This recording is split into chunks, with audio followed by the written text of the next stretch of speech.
नमस्कार दोस्तों, कैसे हैं आप लोग। मेरा नाम है हर्षित द्विवेदी। फिर से एक और वीडियो में आपका स्वागत है। क्लास 9 की इकोनॉमिक्स शुरू हो चुकी है। चैप्टर नंबर 1 के पहला पार्ट में बना चुका हूं, ये सेकंड पार्ट है। यहाँ पे बात करेंगे फार्मिंग इन पालमपुर के बारे में। यहाँ तक हमने लास्ट चैप्टर में कंप्लीट कर लिया था, यहाँ से आगे चलेंगे। देखिए, जब फार्मिंग इन पालमपुर की बात होगी तो फार्मिंग के लिए सबसे ज़्यादा किस चीज़ की ज़रूरत है? ज़मीन की ज़रूरत है। ठीक है ना भाई। फार्मिंग, चूंकि जो पालमपुर नाम का ये गांव है, फार्मिंग पे कुछ ज़्यादा ही डिपेंडेंट है। पालमपुर की जो मेन प्रोडक्शन एक्टिविटी है वो फार्मिंग है, और इसमें कोई बहुत बड़ा एक्सेप्शन नहीं, चूंकि हमारे देश के जो ज़्यादातर गांव हैं वहाँ पे जो मेजॉरिटी ऑफ द जनता है वो कहीं ना कहीं फार्मिंग पे डिपेंडेंट है, या सरकार द्वारा चलाएगी कुछ पॉलिसीज पे, जैसे कि मनरेगा नाम की पॉलिसी पे डिपेंडेंट है। तो पालमपुर विजन की बात की जाए तो इसके लगभग 75% लोग किस पे डिपेंडेंट है? फार्मिंग पे डिपेंडेंट है फॉर देयर लाइवलीहुड। तो हो सकता है कि ये फार्मर्स हो सकता है फार्म लेबरर्स हो। क्या फर्क है फार्मर्स और फार्म लेबरर्स में? फार्मर्स आप कह सकते हो उन लोगों को जिनके पास अपनी थोड़ी बहुत जमीन है। अभी कितनी जमीन है ये पता नहीं, हो सकता है 1 हेक्टेयर हो सकता है 2 हेक्टेयर हो सकता है उससे ज्यादा हो। तो जिसके पास अपनी खुद की जमीन है और अपनी जमीन पे खेती बाड़ी कर रहा है, वो हो गया फार्मर। फार्म लेबरर्स क्या हो गए कि भाई इनके पास अपनी कोई जमीन नहीं है, दिन की दिहाड़ी पे काम कर रहे हैं। तो भाई कहीं पे गए, दिन की दिहाड़ी पे इनको 100-150 रुपए देके काम मिल गया, उन्होंने काम करना शुरू कर दिया। कहीं ना कहीं चाहे फार्मर हो, चाहे फार्म लेबरर हो, और चाहे ये 75% जनता हो किसी एक गांव की, वो डिपेंडेंट किस पे है? उस फार्म में, उन गांव के जमीनों पे कितना प्रोडक्शन हो रहा है। अगर किसी एक साल में प्रोडक्शन अच्छा होगा, उन सबकी हालत अच्छी होगी। किसी साल सूखा आ गया, प्रोडक्शन गिर गया, फसलें तबाह हो गई, साल बर्बाद हो जाएगा। ठीक है भाई। तो एक बेसिक कंस्ट्रेंट क्या होता है पालमपुर जैसे गांव में कि भैया कैसे ना कैसे करके फार्म प्रोडक्शन को तो हमने वो बढ़ाना ही है। किसी ना किसी तरीके से जो हमारी धान फसल पैदा हो रही है वो ज्यादा पैदा होनी चाहिए। अभी ज्यादा पैदा होने के लिए एक तरीका तो ये है कि आप लैंड एरिया बढ़ाओ, लेकिन लैंड एरिया ज्यादा नहीं बढ़ पाया है। ठीक है ना भाई। 1960 से बात की जाए अगर पालमपुर में, तो एक्सपेंशन नहीं हुआ है लैंड एरिया का पालमपुर में। ठीक है। तो amount of land area under cultivation ये तो बढ़ा नहीं है।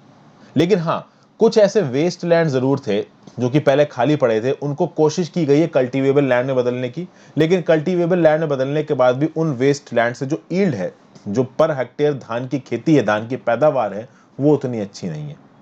और कहीं ना कहीं और लैंड अब कल्टीवेशन के अंदर लाया नहीं जा सकता, क्योंकि और लैंड लाने के लिए या तो आपको सारी की सारी जो नदियां पॉन्ड्स हैं वो हटाने पड़ेंगे, या पूरे के पूरे जंगल काटने पड़ेंगे। अब अगर लैंड की बात की जाए तो लैंड की मेजरमेंट की स्टैंडर्ड यूनिट क्या होती है? गांव में लगभग हेक्टेयर होती है। आगे बढ़ने से पहले फ्रेंड्स, वीडियो पे लाइक का बटन, अगर अब तक आपने चैनल को शेयर और सब्सक्राइब नहीं किया हो कर दीजिए। इस वीडियो को शेयर और सब्सक्राइब नहीं किया हो तो कर दीजिए। मेरे द्वारा बनाई गई और वीडियोस को देखने के लिए, मुझे हेल्प करने के लिए आप ज्वाइन बटन दबा के चैनल के मेंबर भी बन सकते हैं। इंस्टाग्राम पे फॉलो कर लीजिए, आपके सारे जेन्युइन नोट्स जवाब दूंगा। टेलीग्राम ग्रुप ज्वाइन कर लीजिए। मैं जितने भी करंट अफेयर्स की और इंडिविजुअल वीडियोस बनाता हूँ उसकी पीडीएफ आपको मेरे टेलीग्राम चैनल पे मिल जाएगी। हिंदू एडिटोरियल और डेली करंट अफेयर्स की भी पीडीएफ आपको टेलीग्राम ग्रुप पे मिल जाएगी। वापस आते हैं, लैंड को मेजर करने की बेसिक यूनिट क्या है गांव में? तो भाई हेक्टेयर है। और इनका नाम क्या दिया जाता है? वैसे तो बेसिकली विलेजेस में लैंड को हेक्टेयर्स में मेजर किया जाता है, लेकिन जो लोकल नाम है बहुत सारे अलग अलग मेजरमेंट्स के हैं। ऐसा मैं नहीं कह रहा हूं कि 1 हेक्टेयर 1 बीघा ही होगा। बीघा, गुंठा, ये सब अलग है। ठीक है ना भाई। तो बीघा, गुंठा, ये भी लैंड मेजरमेंट यूनिट है। हेक्टेयर भी एक लैंड मेजरमेंट यूनिट है। हेक्टेयर कितना होता है कि एक स्क्वायर ले लीजिए, और उस एक स्क्वायर की एक साइड आप 100 मीटर मान लीजिए। तो ओवरऑल ये जो स्क्वायर का इलाका होगा, जो इस स्क्वायर का एरिया होगा, बेसिकली वो 1 हेक्टेयर होगा। तो अगर स्क्वायर की एक साइड 100 मीटर्स है, तो 100 × 100 कितना हो जाएगा? 100 × 100 हो जाएगा 10,000 मीटर्स। तो 10,000 स्क्वायर मीटर्स बराबर होता है 1 हेक्टेयर। समझ गए। अब आगे बात करते हैं, क्या क्वेश्चन है यहाँ पे? Is there a way one can grow more from the same land? देखिए भाई, पालमपुर की अगर बात की जाए, पालमपुर में जिस प्रकार की क्रॉप्स ग्रो की जा रही हैं, जिस प्रकार की पालमपुर में फैसिलिटीज अवेलेबल हैं, पालमपुर में कौन कौन सी क्रॉप्स को ग्रो की जा रही है, वो मैं भी आपको बताऊंगा। तो इसके हिसाब से एक अंदाजा लगाया जा सकता है कि पालमपुर हमारे उत्तर प्रदेश के वेस्टर्न पार्ट में मिलता है। देखिए, पालमपुर के साथ ज्यादा अपने आप को एसोसिएट मत करिएगा। पालमपुर को बस एक विलेज के मॉडल की तरह दिखाया गया है कि भाई हमारे गांव के जो विलेजेस हैं वहां पे क्या मिल सकता है, क्या नहीं मिल सकता है। हालांकि पालमपुर को थोड़ा ज्यादा अच्छा दिखाया गया है कि वहां पे हर चीज की फैसिलिटी अवेलेबल है। ज्यादातर गांव में हर चीज की फैसिलिटी अवेलेबल नहीं होती है। अगर पालमपुर में जमीन की बात की जाए, तो ज्यादातर जमीन जो कि वहां पे अवेलेबल है उसको कल्टीवेट किया जाता है। कोई जमीन खाली नहीं छोड़ी जाती है। जमीनों पे पैदावार क्या क्या की जाती है? तो रेनी सीजन के दौरान, खरीफ की खेती के दौरान ज्वार और बाजरा उगाया जाता है। ठीक है। और इन प्लांट्स को कैटल फीड की तरह भी रखा जाता है। तो ज्वार और बाजरा इंसान तो खा ही सकते हैं, कैटल को खिला के भी ग्रो किया जा सकता है, क्योंकि बाद में इन्हीं कैटल को काट के आप मीट खाओगे या फिर इनके थ्रू दूध वगैरह और डेयरी के प्रोडक्ट्स लोगे। फिर आगे पोटैटो की खेती होती है अक्टूबर और दिसंबर के टाइम पीरियड के अराउंड, ठीक है। फिर आगे बात की जाए, फिर आ जाता है विंटर सीजन। ओके, ये जो विंटर सीजन है, राबी फील्ड्स, ठीक है, तो यहाँ पे व्हीट को सो किया जाता है। तो अगर विंटर क्रॉप है, विंटर से पहले मतलब नवंबर दिसंबर और जनवरी आने से पहले अगर उसको आप सो कर रहे हो और फरवरी मार्च के समय पे उसको हार्वेस्ट कर रहे हो, तो वो क्या हो जाता है, वो राबी क्रॉप हो जाती है। और अगर आपकी हार्वेस्टिंग सितंबर अक्टूबर के समय पे हो रही, तो सोइंग जून जुलाई के समय पे हुई थी, तो वो क्या हो जाता है, वो हो जाती है आपकी खरीफ क्रॉप। ओके, और इन्हीं के पैरेलल बीच में कहीं पे आप पोटैटो उगा लेते हो। पोटैटो में लगभग 10 से 12 हफ्ते, वैसे तो 8 से 10 हफ्ते लगते हैं, बट 10 11 या 12 हफ्ते का समय मान लीजिए पोटैटो को। तो बीच में ही टाइम निकाल के लैंड की अवेलेबिलिटी के हिसाब से पोटैटो जैसी चीजें भी उगा ली जाती हैं। हालांकि पोटैटो एक ऐसी क्रॉप है, इसको आप राबी खरीफ दोनों में उगा सकते हो। This is basically a vegetable, ठीक है। उसके बाद राबी सीजन के दौरान वो फार्मर जो गेहूं उगाता है, ठीक है ना भाई, सबसे पहले तो फार्मर गेहूं अपनी फैमिली के रखेगा, अपनी फैमिली के कंजम्पशन के लिए, और जो बचा कुचा एक्स्ट्रा गेहूं है वो रायगंज ले जाके उस गेहूं को बेच देगा। फिर बहुत सारा जो लैंड एरिया है आपका पालमपुर में, उसको शुगर केन की क्रॉप के लिए रखा गया है। शुगर केन की क्रॉप एक साल में एक ही बार उगाई जाती है और इसको रॉ फॉर्म में या फिर जैगरी के फॉर्म में शाहपुर में जाके बेचा जाता है। आपको पता है ना, शुगर कुन यानी गन्ने, और इन गन्नों को जाके आगे बेचा जाएगा। इन गन्नों को शुगर इंडस्ट्री में भी प्रयोग किया जाएगा। एक रॉ यूज इन गन्नों का क्या है कि अक्सर कर अगर आप यूपी बिहार में या मुंबई में है, मुंबई में तो खैर मैंने इतना नहीं देखा है, यूपी बिहार साइड पे आपको गन्ने की शॉप्स मिल जाएंगी, जूस मिल रहा होता है। नॉर्थ इंडिया में तो गर्मियों के समय पे हर थोड़ी थोड़ी दूर पे गन्ने की शॉप्स दिखती है, क्योंकि बहुत गर्मी पड़ती है, ठीक है ना। फिर आगे बात की जाए कि भाई पालमपुर में एक साल में जो फार्मर से 3 अलग अलग प्रकार की क्रॉप्स ग्रो कर रहे हैं। वैसे तो पूरे देश में ग्रो की जाती हैं, एक जायद सीजन होता है, खरीफ सीजन होता है, एक राबी सीजन होता है। इस पालमपुर के लिए क्या बताया गया, खरीफ सीजन, राबी सीजन, और बीच में जो टाइम थोड़ा इधर उधर ओवरमैप करके पोटैटो की खेती कर ली। तो 3 क्रॉप्स ग्रो कर पा रहे हैं पालमपुर में, मतलब कहीं ना कहीं पालमपुर के पास पानी की अवेलेबिलिटी होगी। क्योंकि अगर आपके पास पानी की अवेलेबिलिटी नहीं है, आप क्रॉप्स नहीं ग्रो कर पाओगे एक साल में 3।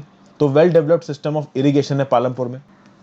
वो इरिगेशन होता किसके दम पे है, तो बिजली के दम पे होता है। बिजली पालमपुर में पहुंच चुकी है और इस बिजली ने इरिगेशन के सिस्टम को बदल के रख दिया है। पर्शियन व्हील्स अवेलेबल है। आपको पता है पर्शियन व्हील्स कैसे काम करते, ये है पर्शियन व्हील, देखिए आप समझ ही सकते हैं, इन सब में टोकरे लगे हुए हैं। तो भाई आप, और ये टोकरे कहाँ जा रहे हैं, नीचे पानी के सोर्स में जा रहे हैं या कुएं में जा रहे हैं, जहां पे भी पानी का सोर्स है वहां जा रहे हैं।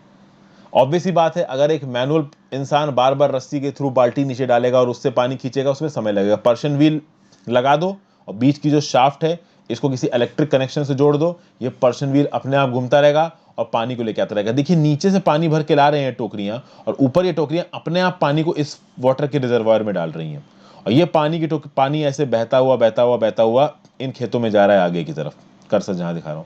तो आगे जो खेत में पानी भरा हुआ है वो इसी कुएं के पानी से आ रहे हैं, और कुएं से पानी निकाल कौन रहा है, ये टोकरियां निकाल रही हैं। इस टोकरी की शाफ्ट को आप इलेक्ट्रिसिटी से घुमा सकते हो, ऑटोमेटिकली पानी जार में से पड़ रहा हो, जार से बहता हुआ इन खेतों तक पहुंच जा रहा है। तो ये होता है पर्शियन व्हील। पर्शियन व्हील को घुमाने के लिए इलेक्ट्रिसिटी चाहिए, तो इलेक्ट्रिसिटी अवेलेबल है। फिर फार्मर्स के पास ट्यूबवेल इरिगेशन सिस्टम आ गया है, तो छोटे मोटे जो वेल्स हैं वहां से पानी निकाल लिया बाल्टी से, पर्शियन व्हील का इस्तेमाल कर लिया, ट्यूबवेल से ग्राउंड वाटर को एक्सट्रैक्ट कर लिया। तो इलेक्ट्रिक रन ट्यूबवेल्स का भी बहुत इस्तेमाल किया जाता है इरिगेशन के लिए, हालांकि इतना अनसस्टेनेबल तरीके से किया जा रहा है कि ग्राउंड वाटर सूखता जा रहा है, ठीक है भाई। शुरुआत में गवर्नमेंट ने क्या किया था कि कुछ गवर्नमेंट ट्यूबवेल्स लगवाए थे, और ये गवर्नमेंट ट्यूबवेल्स फार्मर्स अपने हिसाब से प्रयोग करते थे, समय समय पे पानी सबको दिया जाता था। बाद में फार्मर्स ने अपने खुद के ट्यूबवेल्स लगवाने शुरू कर दिए।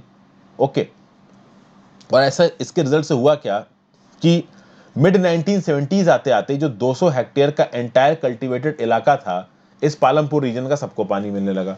तो जब वहां पे ट्यूबवेल लग गया और बोरिंग के थ्रू आपने पानी निकालना शुरू कर दिया, तो जितना भी 200 हेक्टेयर का इलाका था आपका पालमपुर में, सबको पानी मिलने लगा।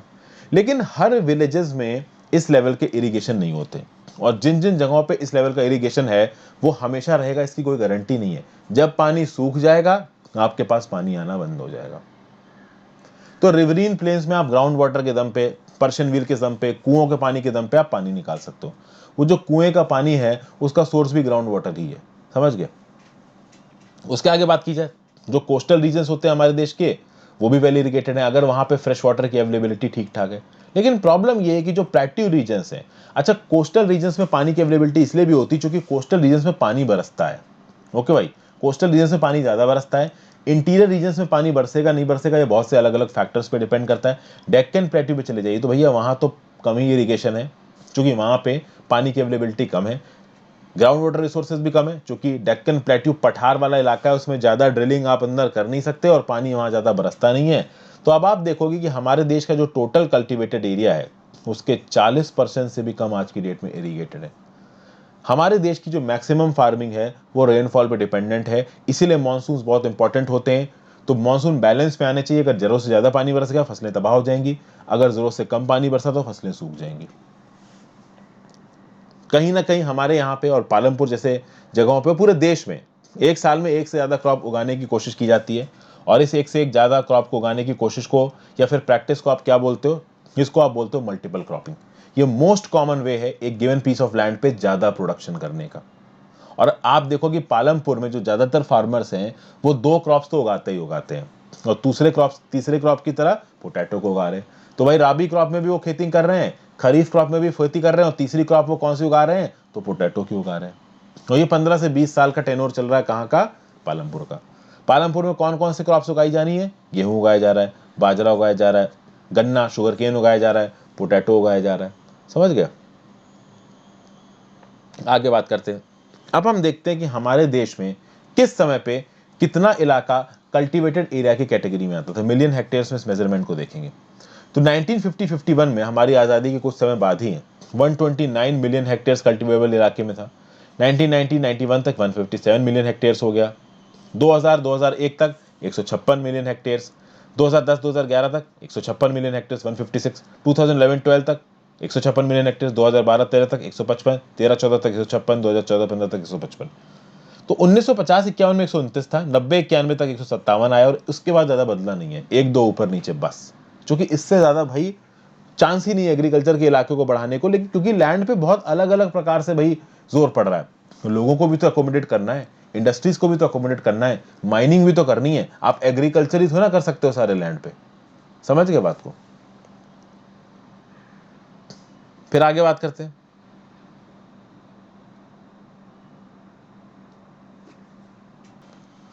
तो हमने देखा कि भाई जमीन से प्रोडक्शन बढ़ाने का तरीका यह है कि मल्टीपल क्रॉपिंग, ठीक है ना भाई।